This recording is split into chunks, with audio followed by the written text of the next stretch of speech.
Salam əziz abituriyentlər, bugün sizə blok imtahana dəstək məqsədi ilə bir video hazırladım. Burada suallar sadədən mürəkkəbə doğru düzülübdür. Yəqin ki, diqqətli olsanız, sualların həlli ilə tanış olsanız, imtahanda sizin çox köməyinizə çatacaq. Əgər bu cür videolar sizin üçün həqiqətən faydalı olursa, mütləq kanala abunə olub, videoları da bəyənməyi unutmayın. Keçək sualların izahına. İlk sualımızda görürük ki, bizə verilir funksiyasının təyin oblasının tapılması istənilir. Biz bilirik ki, kökaltı funksiyalar mütləq şəkildə sıfırdan böyük bərabər şəklində həll olmalıdır. Yəni 5 üstə x çıxaq 4 üstü x ifadəsi böyükdür, bərabərdir 0 yaza bilərik. Buradan 5 üstü x böyükdür, bərabərdir 4 üstü x yaza bilərik. Və baxırıq ki, 5 həmişə 4-dən böyük bərabərdir.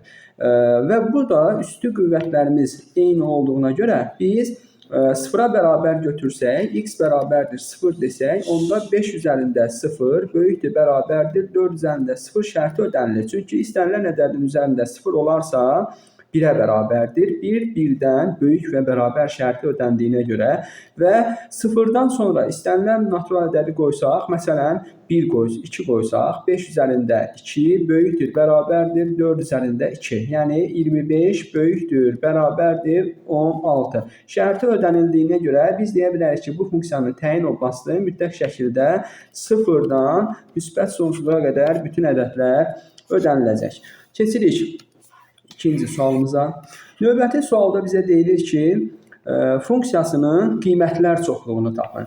Əziz abituriyentlər, biz bilirik ki, bu cür funksiyaların qiymətlər çoxluğunu təyin etmək üçün əvvəlcə 1 plus kosinus 2x ifadəsinin hansı aralıqda təyin olunduğuna baxmamız lazımdır. Biz bilirik ki, kosinus x funksiyası -1, müsbət 1 qiymətini alır, -1, müsbət 1. Biz burada kosinusun əvəzinə əvvəlcə -1 desək, 1 üzərinə gəl -1 bizə 0 verəcək. Daha sonra kosinusun əvəzinə müsbət 1 qoysaq, 1 üstə gəl 1 də bizə verəcək 2. Demək, bizim ifadəmiz y bərabərdir.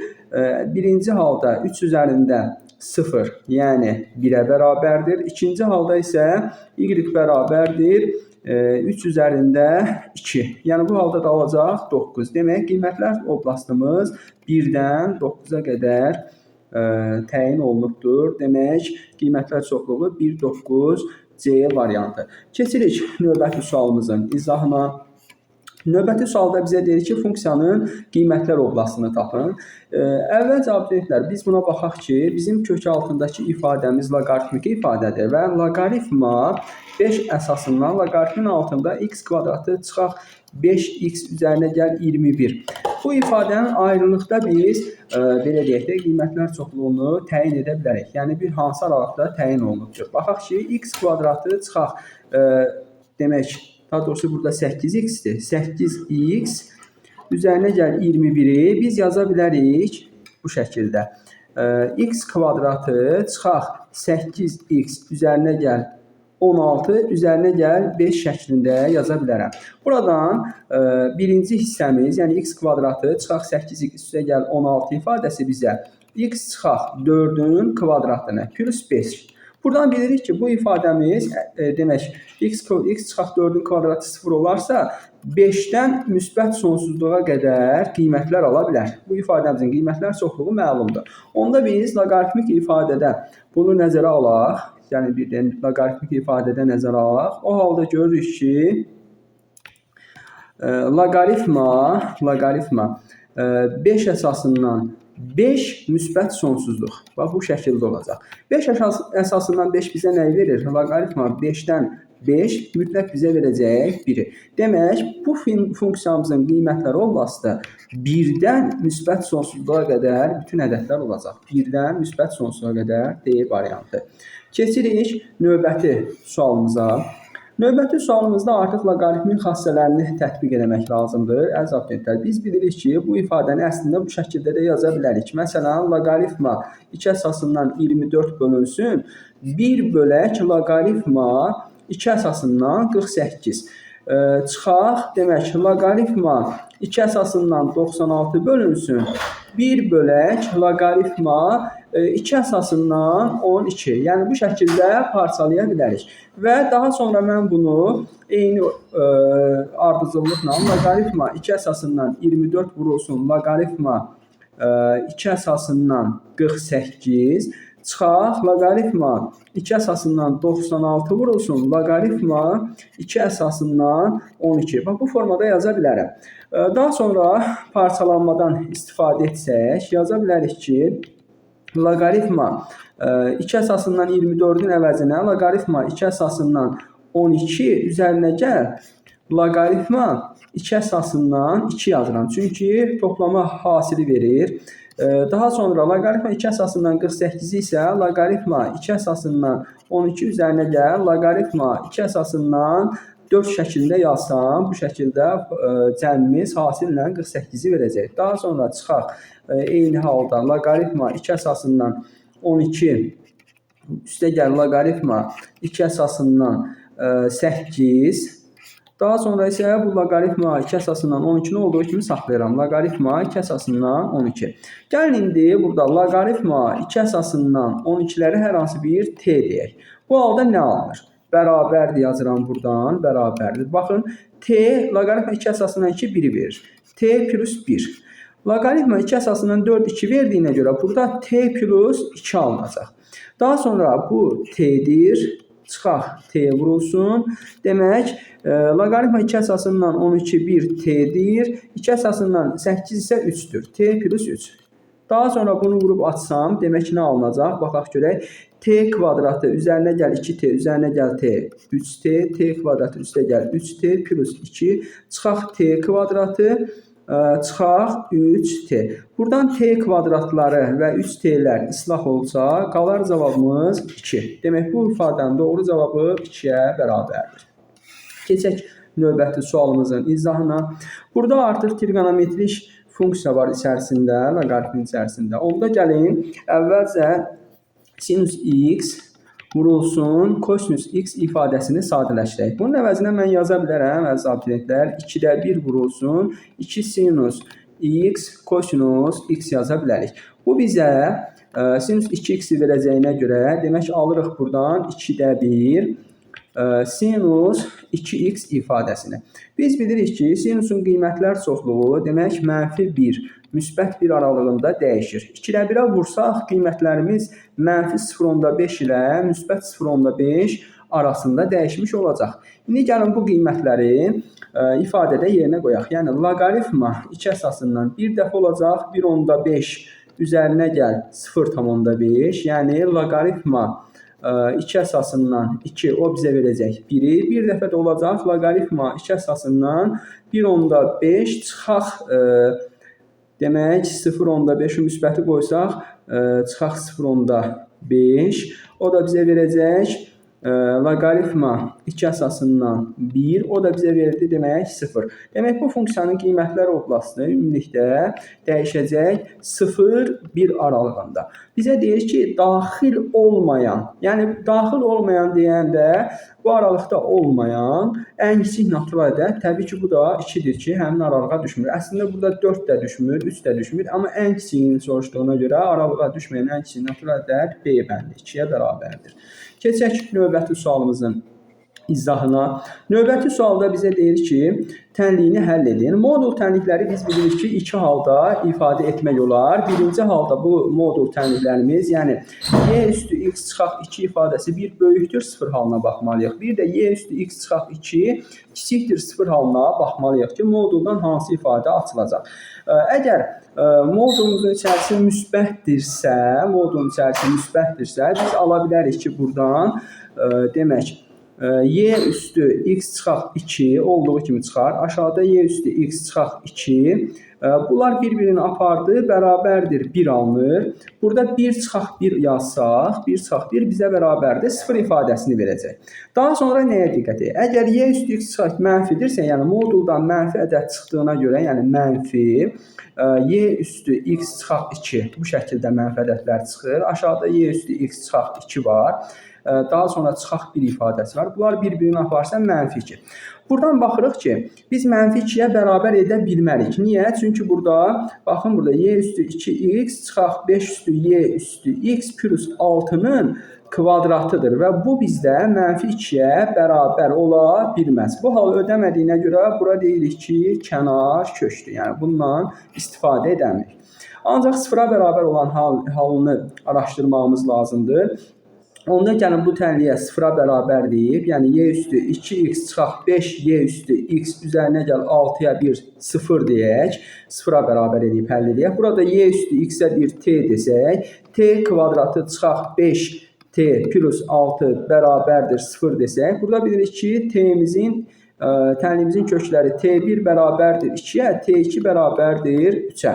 Bu haldan alırıq ki, demək ki, y üstü x ifadəsi 2-yə bərabər götürə bilməliyik. Çünki burada məxrəcidə y üstü x-in əvəzinə 2 qoysaq, məxrəci sıfıra bərabər edir. Bu olur kənar kök, bunu götürmürük. Y üstü x-ə 3 deyə bilərik. Buradan x bərabərdir, nə alırıq şagirdlər? Elin 3 alırıq ki, bu hal ödənilə bilər.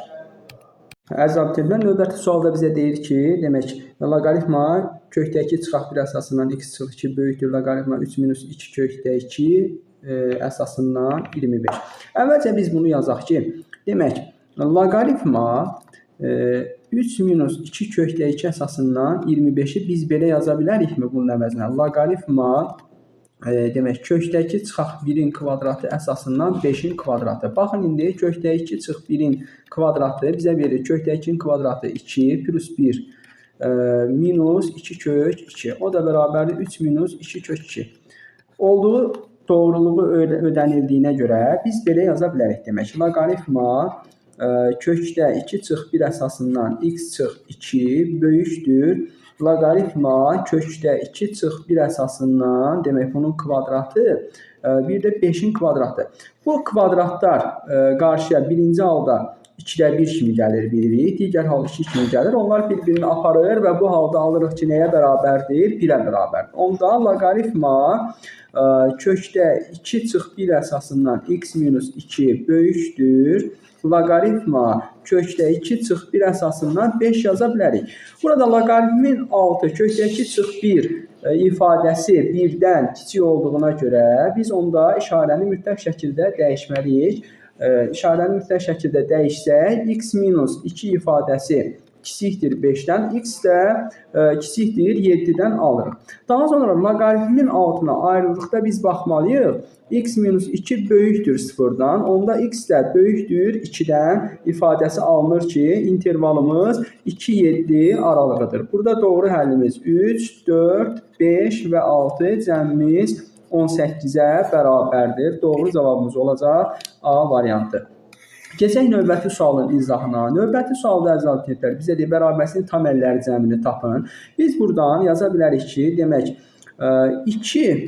2x çıxaq 1-in nəyə bərabər olduğunu bilirik. Böyükdür, bərabərdir, mənfi 1, amma əsası 3-də 1 olduğuna görə biz işarəni dəyişdirdik. 3-də 1 üzərində mənfi 1 yaza bilərik. Bu halda 3-də 1-in üzərində mənfi 1 3-ə bərabərdir. 2x çıx 1 kiçikdir, bərabərdir 3-dən. 2x də kiçikdir, bərabərdir 4-dən. Yəni x də kiçikdir, bərabərdir 2-dən. Ancaq loqaritmin altı 2x çıx 1 də 0-dan böyük bərabər, daha doğrusu 0-dan böyük olacağına görə bərabər ola bilməz. 0-dan böyükdür. 2x böyükdür 1-dən. X də böyükdür 0.5-dən. İntervalımız 0.5 demək 2 aralığıdır. Bizə deyir ki, burada tam həllərinin cəmini tapın. Tam həllər 1 və 2-dir. Cəmi isə 3-ə bərabərdir. Keçək növbəti sualımıza. Növbəti sualda bizə deyir ki, tənliklər sistemindən x, y tapın. Biz bilirik ki, bu tənliklər sistemində belə bir əvəzləmə edə bilərik. Demək, x minus 2 bərabərdir loqaritma 2 əsasından y yaza bilərik ki, buradan y-i təyin etsək, y bərabərdir 2 üstü x minus 2 yazmaq olar. Daha sonra ilk tənliyimizdə, yəni 2 üstü x plus y bərabərdir 5 tənliyində y-in əvəzinə 2 üstü x üzərinə gəl, y-in əvəzinə yazıram 2 üstü x Çıxaq 2-ni də 2 üstü, vuraq 2 üstü mənfi 2 yazdım, bərabərdir 5. Bax, müşahidələr, bu formada yazsaq. Daha sonra nə edirəm? 2 üstü x-i ortaq vuruq kimi çıxarsan, 1 üstə gəl, 2 üstü mənfi 2, 1 bölünsün 4-dür, bərabərdir 5 yazırıq. Buradan alıram, 2 üstü x vurulsun, demək 4-də 5 bərabərdir 5-ə. Buradan nə ala bilərik? Biz yaza bilərik ki, 5-ləri ixtisar etsək, demək 2 üstü x bərabərdir 4-ə, onda x bərabərdir 2-ə. X-in 2 olduğunu təyin etdik. Onda y-i təyin etmək üçün də y bərabərdir 2 üstü 2 çıxaq 2, yəni 2 üstü 0, o da bərabərdir 1-ə. X, y hasilini axtardığımıza görə x-in yerinə 2, y-ə 1 desək, hasilimiz 2-yə bərabərdir. Doğru cavabımız C variantı. Keçək növbəti sualımıza. Növbəti sualımızda bizə loqaritmik tənliyin həlli tələb olunur. Yəni biz burada loqaritma x-ə bir t deyək. Bu halda nə alırıq? T kvadratı çıxaq t plus 1 bərabərdir 9 bölünsün t plus 1. Yəni loqaritma x-ə bir dənə t deyirik. Daha sonra çarpaz vursaq 9 bərabərdir t plus 1 vurulsun t kvadrat çıx t plus 1. Biz bilirik ki, bu ifadə bizdə t kubu plus 1-in açılışıdır. Bərabərdir 9-a, t kubu bərabərdir 8-ə, t bərabərdir 2-ə. Biz t-ni 2 tapdıq. Onda loqaritma x əgər 2-yə bərabərdirsə, biz buradan yaza bilərik loqaritma 10 əsasından x bərabərdir 2-yə. Buradan x bərabərdir 10-un kvadratına, o da nəyə bərabərdir? 100-ə bərabərdir. Doğru cavabımız 100. Keçək növbəti sualımıza. Növbəti sualımızda deyir ki, tənliyin kökləri cəmini tapın. Biz bilirik ki, əziz abituriyentlər, bu sualları həll etmək üçün bu şəkildə yaza bilərik. Loqaritma 7-dən x çıxaq, digər bu 7-nin kvadratı kimi yazsaq, 2 qabağa gəlsə, biz bunu yaza bilərik. 2 loqaritma demək, 2 loqaritma x-dən 7 yazdım, bərabərdir 1. Daha sonra nə yazıram?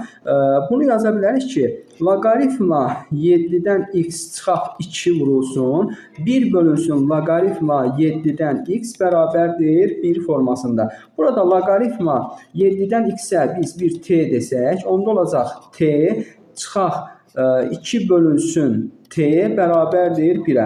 Buradan nə ala bilərik? Çarpaz bu t-yə vursaq, daha doğrusu t kvadratı çıx 2t t-yə vursaq, bir dəqiqə t-yə vursaq nə alınır? T kvadratı çıxaq 2 sadələşdirməmizi aparaq, demək t kvadratı çıxaq 2 bərabərdir t-yə. Buradan alırıq ki, t kvadratı çıxaq t çıx 2 bərabərdir 0-a. Burada t1 bərabərdir müsbət 2-yə, t2 bərabərdir mənfi 1-ə. Kökləri hasili sərbəst əddi, cəmi işarəli ikinci əddi verdi. Bəli, onda loqaritma nəyi əvəz etmişdik? 7-dən x-ə biz t demişdik, t yəni 2 demişdik. Buradan alırıq ki, x bərabərdir 49-a. Digər halda loqaritma 7-dən x bərabərdir mənfi 1 desək, x də bərabərdir 7 üzərində mənfi 1-ə, yəni 7-də 1-ə. 7-də 1-ə bərabərdir. Bizə onların cəmi lazımdır. 49 üstə gəl 7-də 1 cəmi isə bizə 49 tam 7-də 1 ifadəsini verir ki, doğru cavabımız Y bəndində qeyd olunub. Növbəti sual sonuncu sualımızdır. Sonuncu sualımızda bizə deyir ki, tənliyini həll edin. Əziz abituriyentlər, bu sualda demək biz 0-a bərabərsə vuruqları ayrı-ayrıqda 0 desək, x bərabərdir 1. X bərabərdir 1 desək, burada loqaritma 3 çıxaq 1 loqaritmin altını mənfi 1 verir. Ona görə buna kənar kök deyirəm. Digər halımızda deyirəm ki, loqaritma 3x çıxaq 11 bərabərdir 0-a. Nə zaman mümkündür? 3x çıx 11 1 olarsa, yəni loqaritmin altı bilirik ki, 1 olanda 0-a bərabərdir. Buradan 3x bərabərdir 12-yə, x bərabərdir 4-ə. Yəni bir kənar kök olduğuna görə biz z-ni götürmürük. Doğru cavabımız Y bəndidir ki, bu cür suallarda da diqqətli olmaq lazımdır.